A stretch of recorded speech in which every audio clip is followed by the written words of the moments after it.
Presented by Jeet Narayan Official। DJ के तार टूट जाई डीजे के तार टूट जाई कहीं के। आप सुन रहे हैं चौखंबा से मां सरस्वती म्यूजिक की प्रस्तुति। डीजे के तार टूट जाई कहीं के। डीजे कुछ नाचेगे छौरी डीजे के तार टूट जाई कहीं के।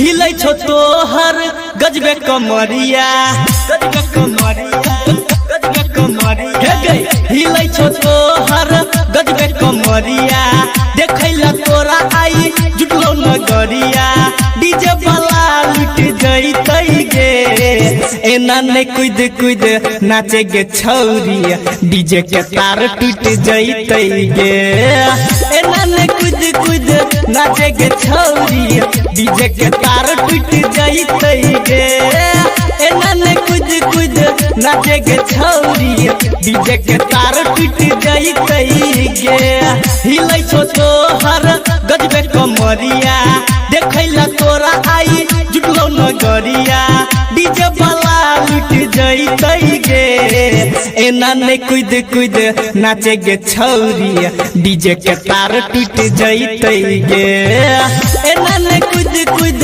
नाचे गे छौरी डीजे के तार टूट जइतै गे एना ने कूद कूद नाचे गे छौरी डीजे के तार टूट जइतै गे एना ने कूद कूद नाचे गे छौरी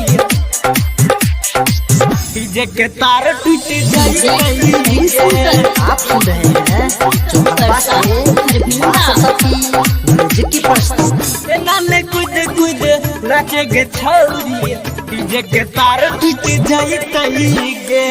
मारै छी जब जब झटका गे छौरा सब में होय छै पटका गे छौरा सब में होय छै पटका गे बुढ़बो सब के रहल जाई छै देखी जवानी तोहर टटका गे देखी जवानी तोहर टटका गे मार के कनखी उठबै छी सनकी मार के कनखी उठबै छी सनकी डीजे वाला के लाइट फूट जतै एना ने कूद कूद नाचे गे छौरी डीजे के तार टूट जइतै गे एना ने कूद कूद नाचे गे छौरी डीजे के तार टूट जइतै गे एना ने कूद कूद नाचे गे छौरी डीजे के तार टूट जइतै गे एना ने कूद अखन अहाँ सब सुन रहल छी जीत नारायण ऑफिशियल के शानदार प्रस्तुति। डीजे के तार टूट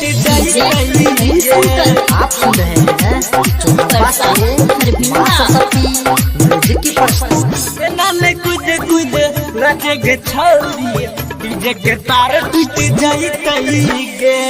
पहिले पहिले एली साटा पर चल जबी छौरी घाटा पर चल जबी छौरी घाटा पर सिंगराज दरैर देतौ गे पूरा जवानी तोरा जाता पर पूरा जवानी तोरा जाता पर कहै छो तोरा जीत नारायण कहै छो तोरा जीत नारायण बड़का झगड़ा उठ जइतै गे एना ने कूद कूद नाचे गे छौरी डीजे के तार टूट जइतै गे एना ने कूद कूद नाचे गे छौरी डीजे के तार टूट जइतै गे एना ने कूद कूद नाचे गे छौरी डीजे के तार टूट जइतै गे डीजे के तार टूट जइतै गे। Presented by Jeet Narayan Official।